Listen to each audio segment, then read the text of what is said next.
Olá, pessoal. Boa tarde. Sejam todos muito bem-vindos a mais um episódio do IAI IA. Isso que começou como um papo, que eram para ser uns 3 papos, já estamos indo para o 11º episódio. Então, quero dar as boas-vindas a todo mundo que está aqui com a gente. Para quem não conhece ainda o papo, eu faço questão de apresentar, mas antes eu vou pedir ajuda aqui. Vamos ver se o fiel escudeiro está aqui hoje, que é o Davi Prata, que sempre me confirma se está tudo funcionando bem do ponto de vista do LinkedIn.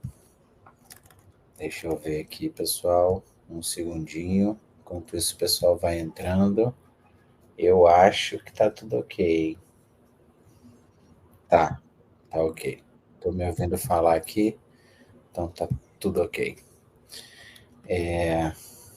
Aí, ó, olha ele aí. Sempre presente, Davi Prata, seja super bem-vindo, Davi. Vou Vou, vou te contratar, velho, para você ser o nosso, o nosso testador oficial de áudio e vídeo para os podcasts. Mas vamos lá, vamos só para botar todo mundo no jogo. O nosso convidado teve um imprevisto aqui, ele está entrando. Então, enquanto isso, eu aproveito e explico para todo mundo como que funciona a conversa. A conversa é para ser uma conversa aberta, né, onde todos participam. Eu tô me encontrando aqui com as câmeras.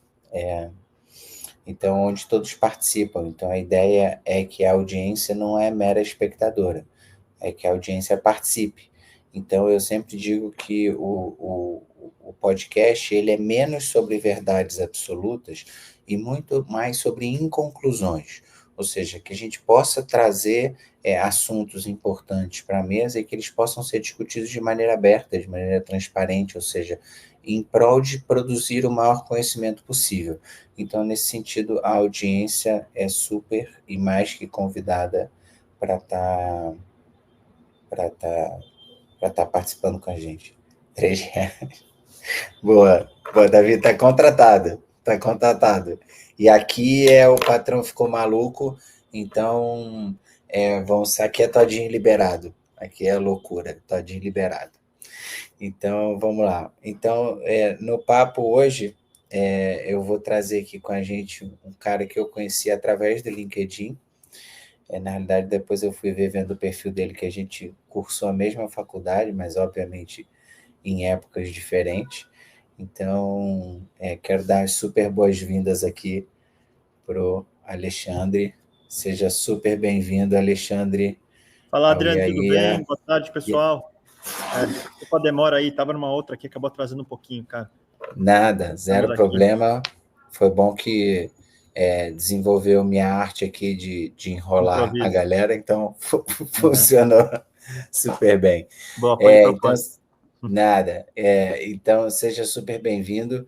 Eu sempre peço para os convidados que eles se apresentem, mas eu estou primeiro interessado pelo ser humano, ou seja, Uhum. antes do Alexandre, que é um cara que hoje empreende com IA, quem é o Alexandre na física? Né? Quem é Uhum. o ser humano aí por trás da capa? Conta aí um pouquinho para a gente ali. Boa. É difícil essa resposta. Bom, falando o que talvez me defina, eu sou de São Paulo aqui, morei 10 anos no Rio já também. Sou uma pessoa que me considero quase um polímata, gosto de aprender um pouco de tudo. Claro que especializando em alguns temas, mas sou uma pessoa bastante curiosa, de hobby, de vez em quando. Hoje menos, mas na época da vida também já toquei bastante DJ em algumas festas, então sempre tive uma pegada legal para música. Praticante de esportes também.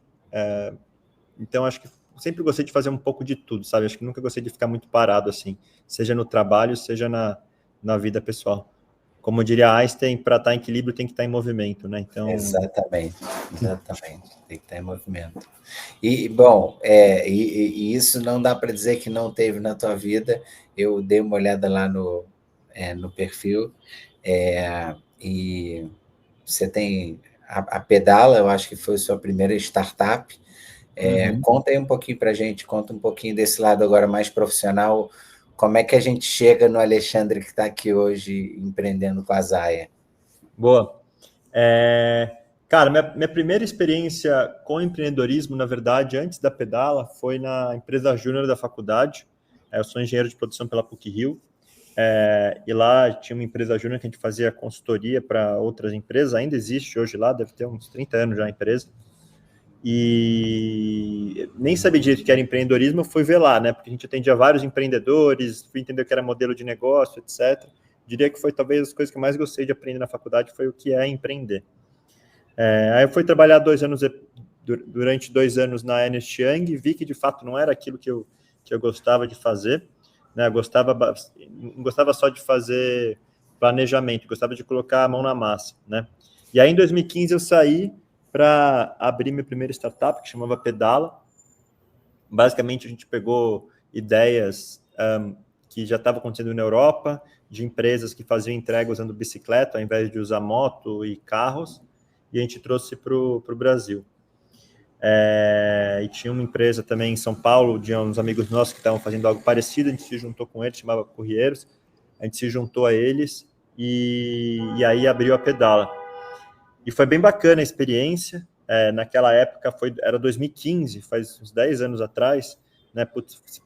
Nem se falava muito de investimento em startup, tinha só a 21212, que era uma incubadora, e a ACE estava começando, mas assim, o mercado ainda era muito pouco preparado para o tipo de captação de investimento com mútuo conversível que a gente vê hoje, que é muito mais pró-empreendedor e pró-investidor, né?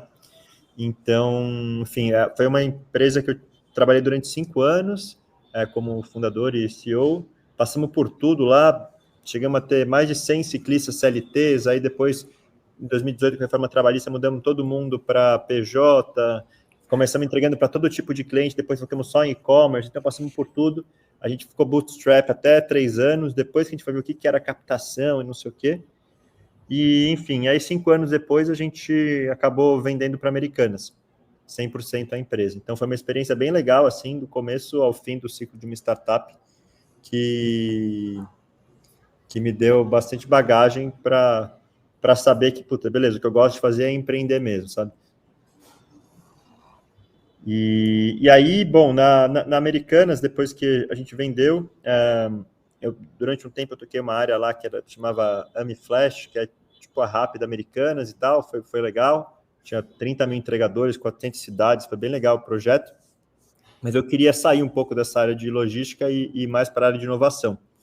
E aí, na época, eu fiz um pitch interno lá dentro da empresa para CEO, para abrir uma área de inovação aberta em Venture Capital, porque até então não tinha nada disso na Americanas.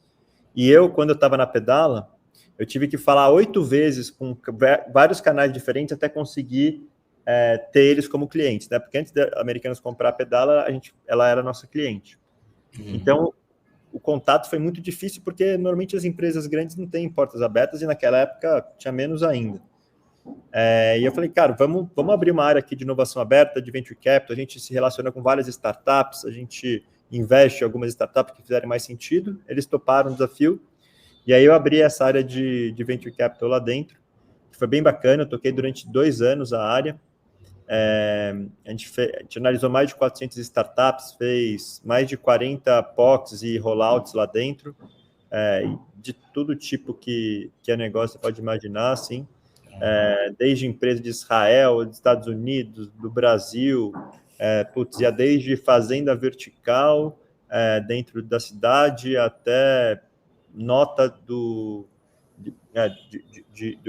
Google Maps para avaliar bem a loja e aparecer no SEO do Maps. A gente via um pouco de tudo, né?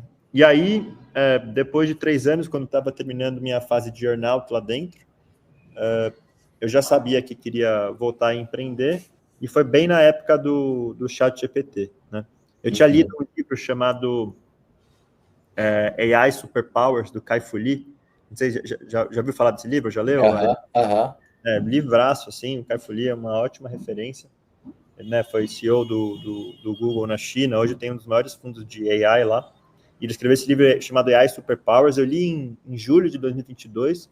Depois que eu li esse livro, eu falei, cara, eu tenho que cair de cabeça em IA, porque isso aí é o que vai bombar daqui para frente. Né? Tem um poder incrível de democratização de acesso à alta tecnologia para todo mundo. E aí, na época, no meio de 2022, eu já comecei a criar um grupo chamado AI Generativo Brasil, comecei a juntar umas pessoas de inovação que eu conhecia. Gente, olha isso aqui, olha que legal, essa IA, né? Tinha o Dali na época, que estava fazendo umas imagens meio toscas, que era a primeira versão lá. E aí, veio o ChatGPT em setembro de 2022, e aí todo mundo começou a pirar, etc. E aí, nessa mesma época, a gente viu que tinha uma empresa na Índia chamado God in a Box, que tinha plugado o ChatGPT no WhatsApp. Né? Porque eu tô falando, tá, Adriano? Não sei se a ideia eu já ir contando. Não, é um papo de boteco, então fica super à vontade para ir. Vamos embora. Beleza. E aí, né, a gente viu que essa empresa era bem gambiarra que eles faziam. Basicamente, eles pegavam o que a pessoa perguntava no WhatsApp, jogavam no ChatGPT e devolvia de forma automática, assim mega gambiarra, porque não tinha API ainda, né?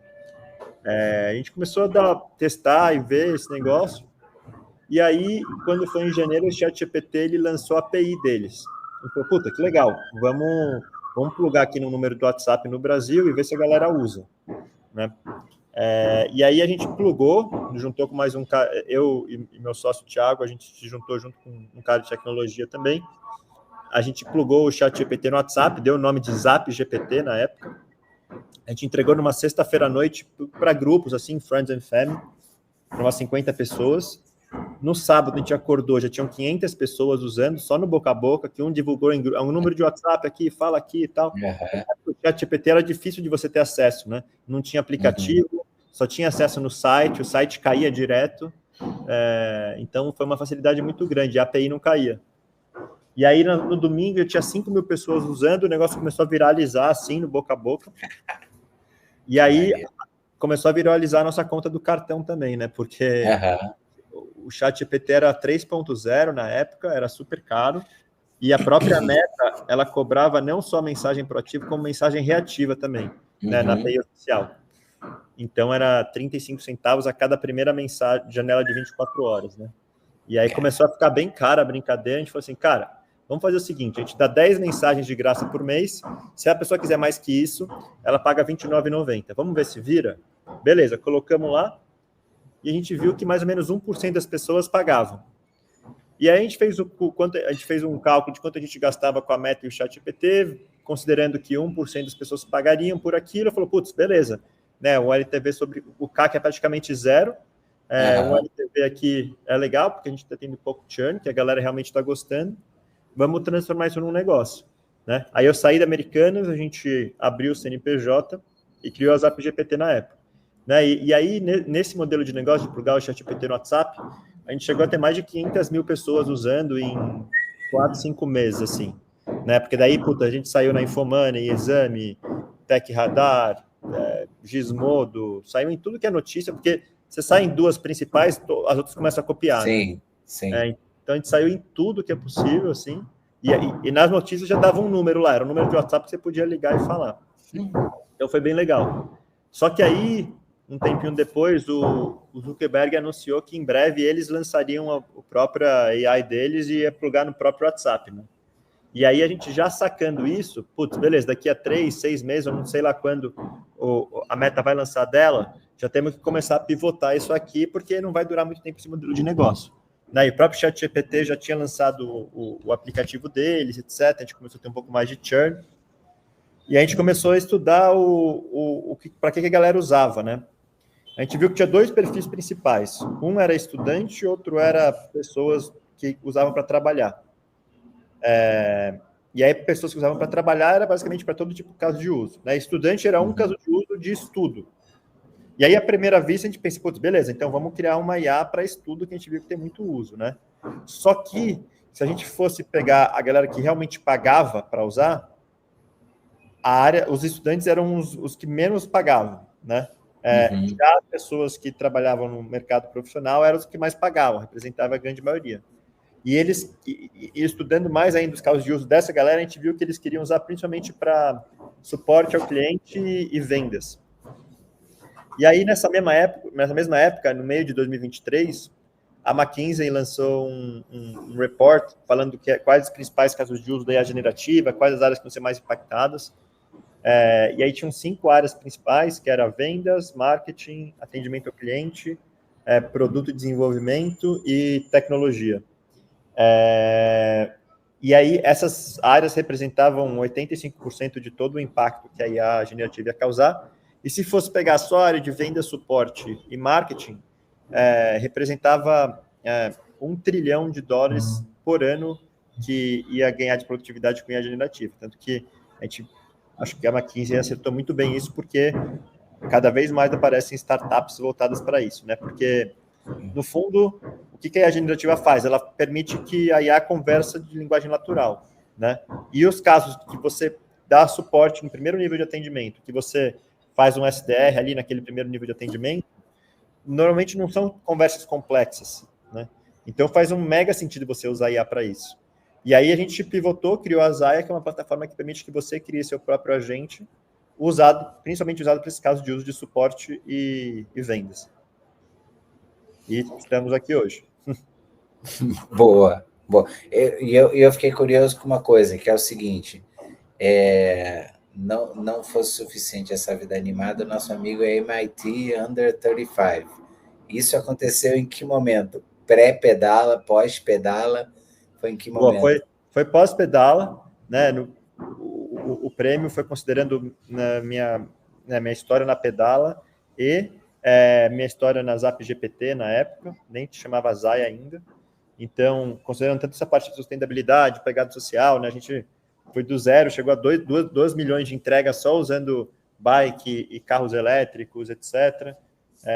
Depois democratizou o acesso à inteligência artificial para mais de 500 mil pessoas, sem gastar R$1 com marketing, só no boca a boca. Então, eles pegaram essas duas histórias assim que eu construí com o time e levaram em consideração. Então, foi muito legal assim ter sido reconhecido com esse prêmio, sabe? Foram 3 pessoas no Brasil na categoria de AI, eu fui uma delas, então foi bem bacana. Pô, muito maneiro, muito maneiro. E então, e quando você fala que a Zaya permite as pessoas criarem assistentes para atendimento, etc., você está falando da pessoa comum, de que background técnico que você está falando que a pessoa precisa ter para poder usar? Boa. Não é preciso nenhum background técnico em termos de programação para você criar agentes na Zaya, né? Eu não sei se posso compartilhar a tela aqui, eu não sei se é um pouco a ideia, mas se quiser eu até depois mostro como é simples. Mas, basicamente, para você conseguir criar um agente, idealmente, antes só, é você ter um pouco ideia de como é que é o seu fluxo de forma manual. O que eu quero dizer com isso? Não adianta você querer automatizar uma coisa se você nem sabe aquele processo, de fato, é o mais efetivo, né? Acho que o próprio Elon Musk fala que a pior coisa que tem é você otimizar algo que nem deveria existir a princípio, né?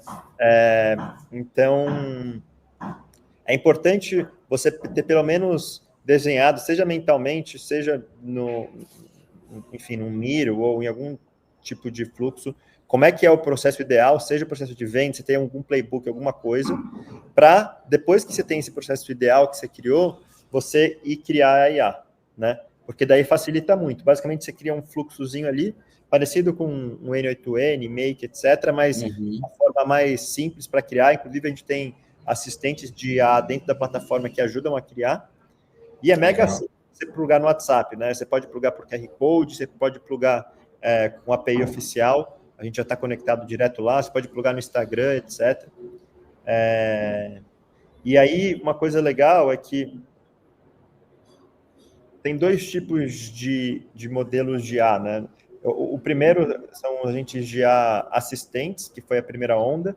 né? Então, que todo mundo usa aí já no dia a dia, no ChatGPT, Claude, Gemini, Grok, por aí vai. E agora estão vindo as ondas dos agentes, né? E aí a grande diferença de um agente para um assistente é que o agente ele pode realizar ações também, ao invés de só ser uma troca de conhecimento. Então, na Zaya, você consegue criar esses agentes. Então, ao invés de ele simplesmente trocar uma informação de suporte ou trocar uma informação de venda, você pode fazer com que o agente também vai lá na sua agenda do calendar, veja que tem horário disponível, passa para o cliente vai lá, escolhe, quero amanhã às 2 da tarde, o agente ele vai lá na sua agenda calendar e faz o agendamento e manda o link para o cliente já. Né? Esse é um caso de uso. Um outro caso de uso que também pode acontecer é se o cliente não responder em tantos minutos, você pode fazer um follow-up automático, é uma outra ação proativa. Você pode passar para um humano. Então, dependendo do tipo de conversa, se no final do atendimento o cliente deu nota 1, de 1 a 3, você pode transferir a conversa para um humano. Você pode fazer uma chamada de API, que aí pode fazer qualquer coisa, né? Aí é um pouquinho mais técnico, mas enfim. Isso é uma coisa legal, né? Que não é simplesmente uma IA de perguntas e respostas, ela consegue fazer atividades. E a ideia é que a gente permita que ela faça cada vez mais atividades, sabe? Muito legal. É um colaborador de IA, no final das contas, né? Uhum, Um colaborador exatamente. de IA 24/7. 24. Quando você fala, ou seja, teve a notícia, até você colocou lá, eu escrevi uma coisa parecida também hoje, que foi a história da OpenAI e do Shopify, né? Ou seja, o suposto vazamento de código, que, cara, isso aí, né, não tem vazamento nenhum, tem uma estratégia de PR aí bem para feita. segredo e a galera... Tanto que divulgaram no exato. mesmo dia, né?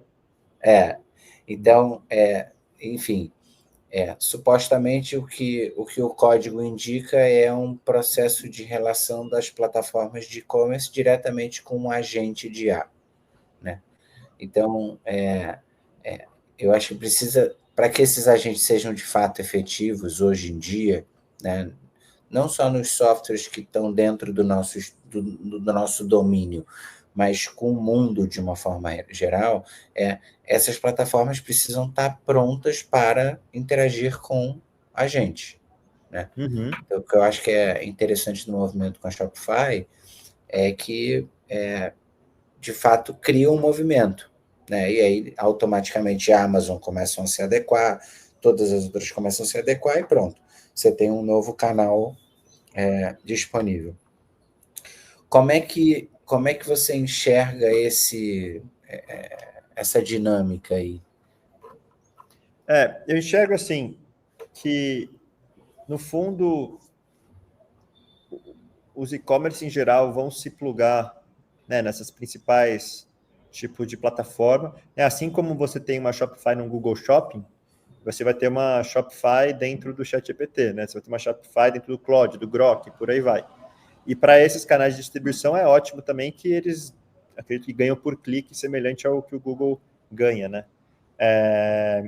Só que, assim, se for parar para pensar, até saiu um estudo recente, não lembro exatamente onde que eu vi, acho que foi com o Paulo da Terra, que ele postou que o ChatGPT não representa, acho que 3 ou 4% das buscas do Google ainda.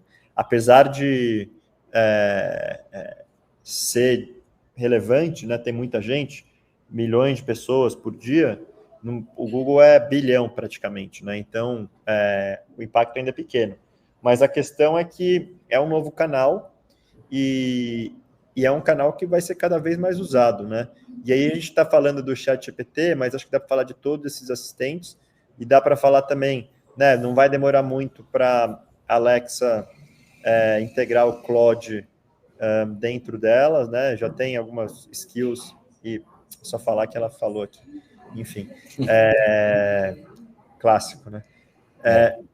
E aí a gente vai ter cada vez mais canais interativos com a gente, que a gente pode fazer uma compra de um produto, né? Um outro que eu acredito que não vai demorar muito também para começar a ser cada vez... Rapidinho. Alexa, parar. Outro que vai ser cada vez mais usado também são os óculos da própria Meta, né? Ontem o Zuck fez um post falando que vão lançar, até lançaram, eu fui ver, acho que no Brasil ainda não chegou, mas é o aplicativo da Meta AI, e ele mostrou usando o óculos Orion deles lá, né? Não sei se você está usando um aí já, Adriano. Não, o meu não. O meu ainda é old school mesmo. Não é touch ainda, né? Não, ainda não. Ainda não. Então, mas eu acho que assim, esses óculos vão vir para ficar, e é multimodal, né? Então, puta, você vai estar falando com ele aqui, eu quero ver um produto, você já vai tacar o produto pelo óculos direto ali naquele ambiente, e melhor ainda a informação de compra. E acho que tem essa questão de informação de compra e canal é uma coisa bem interessante, porque hoje em dia, no Brasil, o e-commerce ele representa só 15% do tamanho do varejo total. Né? Os outros 85% das pessoas compram em shopping, loja e por aí vai. E dentro disso acontece porque as pessoas muitas vezes não sabem como é que o produto vai chegar na sua casa. Né? E depende muito da categoria. Então, você tem, por exemplo, a categoria de livros, é uma das mais fáceis. Né? Acho que 90% dos livros são vendidos online, porque o livro não vai chegar mais pesado, não vai chegar com conteúdo diferente, você não vai ter nenhuma surpresa, então você muito provavelmente não vai devolver o livro. Né? Agora, a roupa, a maioria das roupas são devolvidas. Né? Você vê televisão, às vezes, ficou maior ou menor, móvel ficou maior ou menor, e por aí vai. Agora, à medida que a gente tiver esses óculos, você vai conseguir reproduzir de uma forma bem feita aquela roupa em você, aquela tinta na sua parede, a TV na sua sala, né, integrado com um agente de IA que vai poder te falar sobre aquilo, vai poder comentar com você, 1.000 pessoas comentaram sobre isso, a nota é tal, e não sei o quê. De fato, a quantidade, a assertividade da informação vai ser cada vez maior, sabe? E, consequentemente, o e-commerce só tende a aumentar com isso.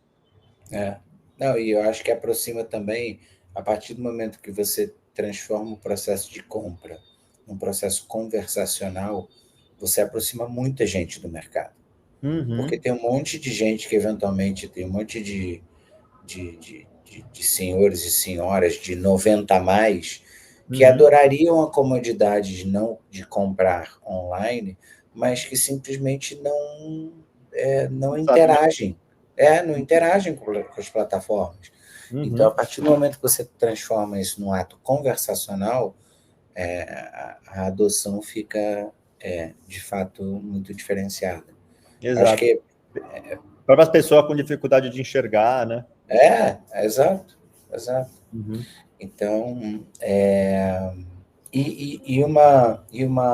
uma pergunta que é o seguinte: hoje você tem todo um movimento em torno de vibe coding, né? Desses assistentes de IA que, em teoria, escrevem o código para você. Beleza, isso ainda é muito frágil, você de fato consegue criar muita coisa, mas se você, para o leigo que não sabe código, eventualmente pode ser uma baita de uma cilada, né? Porque depois, se você tiver que resolver um problema, no fundo, está escrito numa linguagem que você não domina. Então, mas fato da vida, isso é o que está disponível faz pouco tempo, né? Então, isso vai evoluir, não há dúvida que isso vai evoluir, né? Enfim, pelo menos para mim, parece muito claro que isso vai evoluir, que a qualidade vai ficar cada vez maior. Eu tive até um caso recente, que é legal de compartilhar, que é uma pessoa aqui do LinkedIn que está desenvolvendo um site. E ele desenvolveu usando o Lovable. E aí eu falei, pô, legal, eu quero ser um cliente. Eu quero testar a plataforma. Num dos posts, ele está construindo ao vivo, e num dos posts ele convidou as pessoas, falando, cara, quem quer testar? Eu falei, eu quero testar. Então, beleza, criei login, senha, etc. e tal, comecei a testar. A plataforma super legal, etc. E aí, depois de uma semana mais ou menos que eu estava testando, ele me mandou uma mensagem aqui pelo LinkedIn perguntando, cara, você usou a plataforma ontem? Eu falei, não. Aí ele, cara, porque do teu usuário tiveram, sei lá, 5.000 requisições na plataforma, eu tive que derrubar o teu usuário. Caramba. Fato da vida. fomos invadidos. Se eu fui invadido, ou se o cara simplesmente invadiu a plataforma, pegou o meu usuário, que é a minha teoria, porque com o nome de Adriano, eu sou sempre o primeiro. Ah, porque Então, tá lá em a minha cima. teoria ele invadiu, pegou o primeiro usuário disponível e falou assim: é por esse aqui mesmo que eu vou derrubar a plataforma. Uhum. Então, isso mostra que, de fato, as plataformas são mais vulneráveis, principalmente para uma pessoa que. Experiente. Inexperiente. Mas isso vai evoluir. Como que você vê isso ameaçando, por exemplo, a Zaya? Como é que você vê esse cenário? Boa. Acho que são assim, acho que eu vejo dois tipos de negócio diferentes, tá? Eu vejo que a Zai a gente propicia muito a facilidade na construção de agentes, enquanto ferramentas como Lovable, Replit, V0, Bolt, etc., eles são muito mais voltados para a construção de SaaS, né? E eu acho que assim, você tem níveis de complexidade de desenvolvimento. Se a Zaya simplesmente fosse algo mega simples, Ctrl+C, Ctrl+V, que desse para fazer 2 dias no Lovable, putz, beleza, maravilhoso, vou ter que copiar a Zaya e vou concorrer aqui direto. Só que, putz, a gente tem, enfim, gigante o código de tudo que a gente já escreveu, já passamos por um monte de bug, vai, volta, não sei o quê. E aí, usando essas ferramentas, a gente usa bastante, não essas de low code, mas ferramentas como Cursor, né, essas outras mais voltadas aí para desenvolvedor, isso acelera o nosso time para caramba, né? Se não fosse essas ferramentas, com certeza a gente teria entregado muito menos features do que a gente entregou até hoje. Então, na verdade, isso para a gente é um acelerador de diferencial de mercado, porque a gente tem um time de tecnologia super bom que usa isso para a gente entregar cada vez mais features, né? Por outro lado, acho que ferramentas que têm um caso de uso só acabam ficando um pouco mais suscetíveis a serem, né, disruptadas.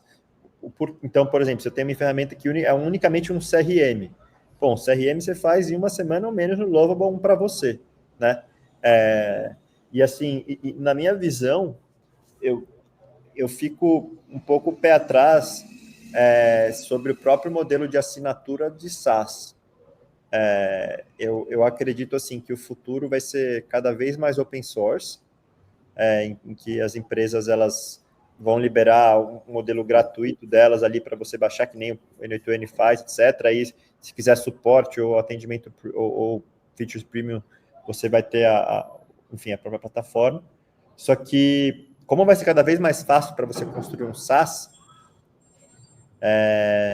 você não vai querer pagar uma assinatura cara para algo que, se você der um prompt certo, você vai ter um custo de uma vez só no desenvolvimento com essas outras plataformas, né? Então, assim como hoje você tem várias pessoas que vendem template de Notion, vende e-book, vende não sei o que, é um preço único, eu vejo que no futuro próximo, digo 6 meses, estourando um ano, vão ter vários SaaS que se apresentam como SaaS, mas na verdade você vende template de SaaS, saca? Você vende uma vez, ó, você não vai hospedar comigo, mas eu vendo meu template da Zai aqui, você paga, sei lá, R$1.000, e você pode só conectar no seu servidor aí e pronto, bom, acabou, né? Porque não vai ter um diferencial muito competitivo. Meu diferencial competitivo vai ser o prompt que eu criei para criar esse meu SaaS, sabe? Então, assim, acho que isso vai acabar dando muita acessibilidade para cada um poder construir aquilo, né? E aquilo, você tem uma mina de ouro, ganha quem vende pá, né? Então, essas ferramentas aí, como Lovable, Firebolt, agora do Google, etc., né? O Windsurf, que agora tem rumores aí que a OpenAI tá quase comprando, essa galera acho que vai surfar uma onda gigantesca assim, sabe? Porque vai ser cada vez mais fácil construir SaaS. Assim, tem vulnerabilidade hoje? Tem, só que é aquilo, né? Faz 2, 3 meses que lançou a Lovable. Pense daqui Exato. a 6 meses, um ano. E eles estão sendo acelerados por eles mesmos, né? Então, vai virar, né, acho que o mercado de tecnologia vai virar de cabeça para baixo. E uma outra coisa que eu acho que vai ser tão impactante quanto vai ser investimento de VC, porque se você não precisa de grana muito alta para contratar um baita time de tecnologia para construir um MVP, você consegue fazer isso pagando $20 por mês para a Lovable, por que você vai captar uma mega grana num pré-seed para poder fazer um negócio, né? Puta, beleza, deixa eu criar vários modelos aqui, testo, o que vingar eu boto grana do próprio negócio e vai indo, sabe? Acho que o próprio mercado de VC vai ficar mais difícil para o empreendedor querer ceder a valuation baixo, por exemplo, sabe? Exato. Eu acho que tem esse lado e tem do lado dos VCs, que os VCs vão fazer investimentos mais seguros, porque no final das contas não tem aquela coisa de, não, eu preciso R$ 1 milhão para poder desenvolver a plataforma. Os caras já estão pedindo o seguinte, não, cara, peraí, você tem que ter alguma coisa já desenvolvida que te permita ter testado isso aí, muito bem testado. Então o jogo fica... eu acho que fica mais justo no final das contas, os dois lados, que agora a barreira de tecnologia desapareceu, então, que até eu acho que é um ponto que eu defendo bastante no LinkedIn, que para mim, nesse cenário, e eu lá atrás montei um supermercado digital, mais ou menos na mesma época que você estava fazendo pedala. Então, eu sei exatamente o caos que é empreender. Se a barreira tecnológica não importa, e eu e você, a gente chega juntos com uma ideia debaixo do braço, já testada, etc. e tal, para levantar dinheiro para um VC, os VCs botam dinheiro na gente. Porque a tecnologia é commodity, ou seja, cara, no final das contas quem são os dois que faça chuva ou faça sol vão fazer esse negócio acontecer, se sim ou sim. Não é sobre o sistema de tecnologia, etc. Então, não, isso aí os caras vão ter o estado da arte, porque o estado da arte está disponível para todo mundo. Então, a gente caminha cada vez mais para um cenário onde as coisas estão disponíveis para todo mundo. Então, o que é o diferencial competitivo? Cara, o diferencial competitivo é você ter o Alexandre de ponta de lança fazendo esse negócio acontecer. Esse que é o diferencial competitivo. E acho que esse é um dos diferenciais competitivos. Agora, tem outras duas coisas que acho que vão ser muito importantes, que é a questão da comunidade, né? Então, beleza, se é de graça para construir um SaaS, o custo caiu, beleza, eu vou usar SaaS das pessoas que eu confio, né? Então, beleza, eu vou entrar nessa comunidade aqui, nessa comunidade ali, etc. E eu vou pagar aqui pelo SaaS dele, porque é um cara que eu confio. E tem a questão da UI também. Só que a UI, eu não vejo que isso vai ser um diferencial muito grande competitivo, porque você vai poder copiar e colar um SaaS, né? Agora, tem a comunidade, e o segundo, talvez que seja maior, seja dados privados, né? O que eu quero dizer com isso? Porque tudo que é dado público, todo mundo vai ter acesso, e aí você não tem diferencial competitivo, né? Acho que você, qualquer pessoa hoje em dia aqui, eu duvido que seja monogâmico com uma IA, né? Só usa o ChatGPT, ou só usa o Gemini, só usa o Cloud. Vai usando, gostei da resposta, vou usar esse, ou porque está mais perto do meu dedão aqui usar o Grok, eu vou usar o Grok. Acho que não... porque, beleza, todo mundo foi treinado com a mesma informação pública lá e a diferença é muito singela. Agora, quero construir uma IA baseado em IA generativa que vai fazer análise de raio-x de tórax. E eu tenho uma rede de hospitais que tem 1 milhão de imagens aqui, que é documento, informação privada. Pego isso, pego um tipo de treinamento open source lá e crio uma IA que foi treinada só com meus dados privados. Isso tem valor pra cacete, né? Eu dei exemplo aqui de medicina, mas pode valer para escritório de advocacia, pode valer para qualquer tipo de negócio em que a melhor organização dos dados você acaba trazendo um diferencial competitivo, né? Porque daí, pô, você não vai poder copiar e colar um SaaS que, né, que está só com informação pública, você tem dados de mercado, né? Então, esse é um diferencial forte, assim, a longo prazo. Os dados são o ouro, no final das contas. Uhum, Por isso que tem muita empresa que está correndo para querer colocar IA, mas antes disso ela deveria parar para falar assim, peraí, cara, como que estão organizados os meus processos, como estão organizados os meus dados. Uma vez que essas duas coisas estão organizadas, ok, agora eu posso pensar em inteligência artificial, porque antes disso cara, um tiro no pé. Né? É o que a gente falou no começo, né? Que vai se automatizar algo que nem deveria existir a princípio, né? E é isso, assim, acho que esse é um dos principais desafios, principalmente para as grandes empresas. Né? Inclusive, teve o CEO do JP Morgan, fez uma carta aberta ontem aos fornecedores, etc., que tinham que tomar muito cuidado, porque em nome de, vamos acelerar IA, deixaram muitas brechas que pode dar a possibilidade para ataque hacker, essas coisas, né? Então, beleza, vamos usar IA, mas veja bem, né? Vamos usar com um pouco de cautela, porque também, se a gente só pensar em velocidade e não pensar em governança, pode ser que o custo da displicência seja maior do que o custo de não competitividade por não ter implantado aquilo, sabe? E, bom, dar as boas-vindas aqui para o José LM, que está com a gente aqui no papo. Seja super bem-vindo, Zé, para trazer perguntas.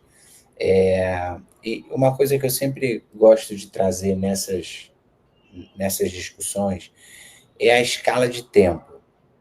Ou seja, isso é o que a gente está vendo hoje, porque as pessoas estão começando, é quase você querer avaliar a ergonomia do caminhar de uma criança que aprendeu a andar há uma semana.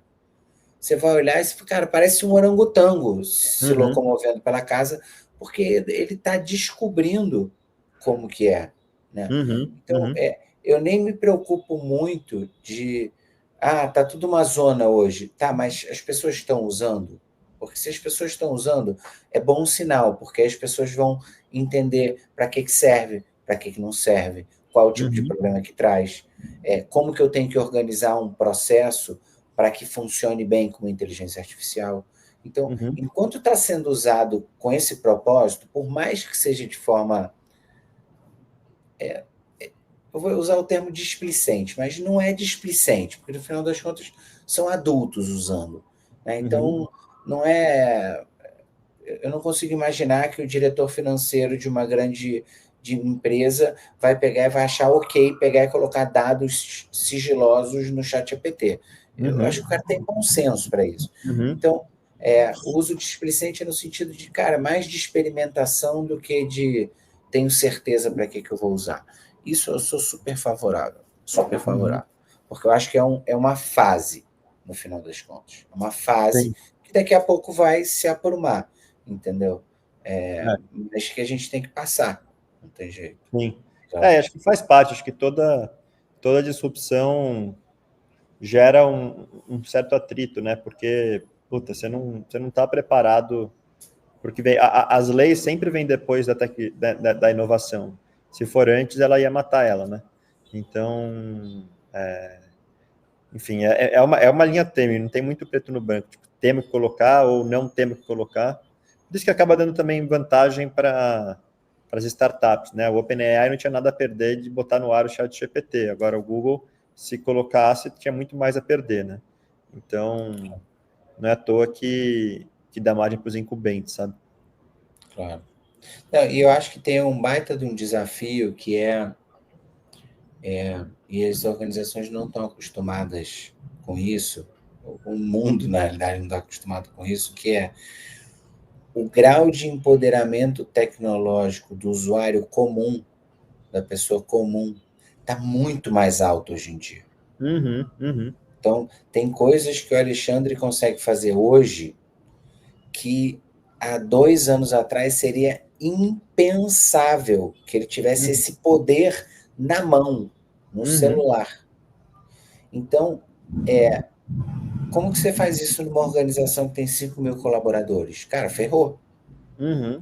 Então, tem uma questão que é uma mudança de cultura que tá bom, então agora que está mais distribuído o acesso a ferramentas muito poderosas, eu tenho que contar mais com as pessoas.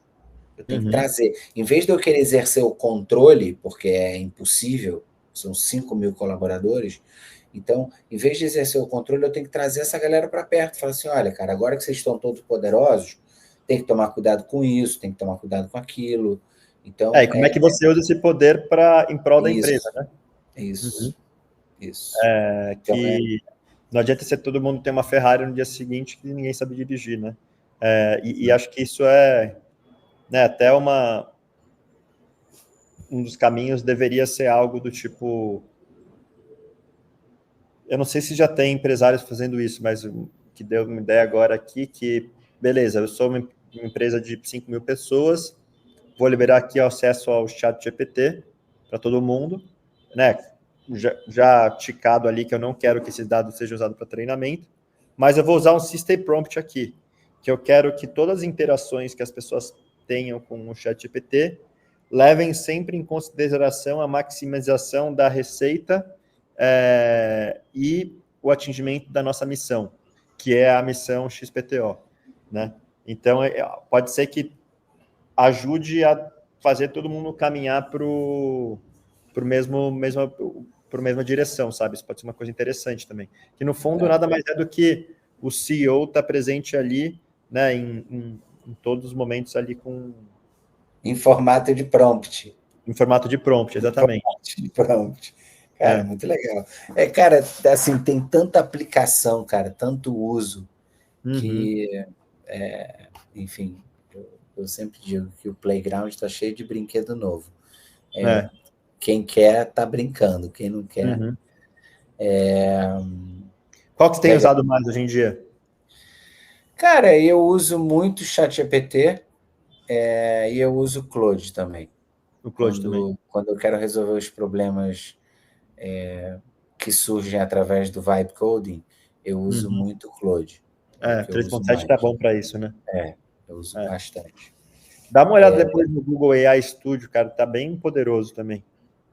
Eu já entrei, mas não brinquei, só Uhum. vi lá. Porque, cara, É parecido, né? são parecidos. A migração de um para o outro normalmente é zero dolorosa. Sim. Então é muito mais de pegar para usar. Uhum. Legal. A gente já está caminhando aqui para o final. Tem duas perguntas que eu sempre faço para todo mundo. Queria fazer para você, que é: se a gente caminha para um lugar onde cada vez mais a produtividade aumenta, a gente vai ter tecnologia fazendo muitas das coisas que a gente faz hoje, muito do transacional que a gente faz hoje, né? Nesse cenário futuro, se é que ele de fato vai acontecer ou não, a gente não sabe, mas qual que você enxerga sendo o papel do ser humano nessa dinâmica? Uhum. Acho que assim, a minha visão é que acaba sendo um pouco otimista, assim, do tipo, pensar num cenário que a gente ainda fala muito pouco no Brasil, mas né, com as pessoas que estão na China falam cada vez mais, todo mundo nem fala mais de IA, mais, só falam de humanoides, né, então você vai ter a IA, os robôs fazendo o principal tipo de trabalho manual, etc. E assim, eu tenho uma visão que com isso, né, acabando todos os trabalhos manuais e muitos cognitivos, vai gerar né, uma renda excedente e isso vai acabar sendo distribuído como né, uma renda universal, Universal Basic Income. E aí, assim, a gente vai ter a base da pirâmide de Maslow sendo atendida a custo praticamente zero, e a gente vai ter cada vez mais lá no topo da pirâmide buscando se autorrealizar, né? Isso pode ser né, através de interação com outras pessoas, através de introspecção, né? Então, acho que por mais utópico que seja, eu vejo que né, nesse cenário aí está falando em 30, 40, 50, que seja, anos a gente vai estar cada vez mais voltado para fazer coisas do topo da pirâmide de Maslow, assim. Que, no fundo, né, teoricamente, os humanos foram feitos para sonhar, para imaginar, para ser criativo. E eu gosto desse tipo de futuro, assim, sabe? Tem que trabalhar um pouco para ele. Boa. Apesar Tô de contigo que no lado. pode ser um pouco assustador também, né? Isso aí é um cenário otimista. Esse é um cenário. Esse é um dos cenários. Esse é um dos cenários possíveis. Eu estou Exato. contigo nesse cenário. Eu acho que cabe a nós ser cada vez mais humanos. Né? Uhum, E eu acho que tem muitos problemas do nosso dia a dia que hoje não tem ninguém atacando, que hoje não tem uhum, ninguém parando para resolver. uhum. Então, acho que isso Tem não vai muito. acabar tão Até uma rápido. fonte legal de ver problemas é você pegar os 17 grandes desafios da ONU para a Agenda 2030, né? Assim, Exato. às vezes está na bolha, na bolha, na bolha, vendo AI, AI, AI, mas puta, tem muita coisa básica que ainda não é feita, assim. Então, assim, não é algo da noite, do dia para a noite que vai melhorar, né? Tem problema básico de saneamento básico, né, de pessoas com fome e todo tipo de problema básico mesmo, que ainda vai demorar, né, para ser solucionado, infelizmente. Mas depois É, a AGI pode ter a resposta para isso, né? é que tem a ver com a pergunta com a saideira, que Então, é, se de fato a gente chega nesse nível de inteligência numa AGI, qual seria a tua pergunta para ela, Alexandre?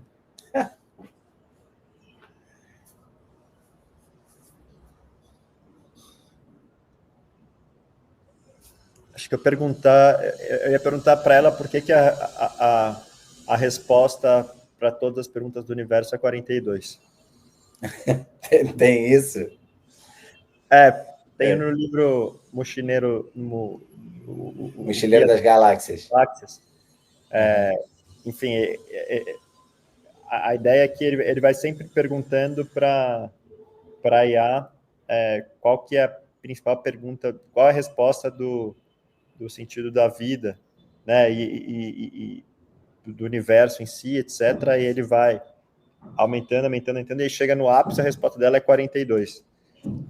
Inclusive, se você perguntar várias vezes para o chat GPT para ele dar um número randômico de 0 a 100, você fazer acho que 1.000, 2.000 experimentos, a tendência maior é cair no número 42. Eles devem ter feito 42. atrás, ó. Entendi. Boa pergunta. Qual que eu Maravilha. faria? Cara, qual que eu faria? É,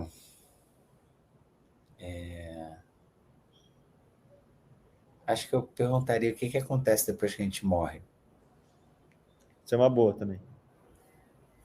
Acho que eu perguntaria isso. Mas dá para perguntar um monte. Porque isso aqui é difícil, assim, porque teoricamente, por mais que seja AGI, ela vai ser treinada tudo que informação baseada nos humanos, Não né? foi treinada nesses dados. Ela Ela vai não vai ser fazer treinada isso. nesses dados. Só se conseguir pegar de, sei lá, opções, eu não sei, mas aí teoricamente, eu não sei se ela consegue chegar nesse nível de resposta, assim. É, Veremos, Black daqui a Mirror alguns anos a gente vai demais. saber. Veremos. Se tudo der É, certo, a gente está vivo para ver.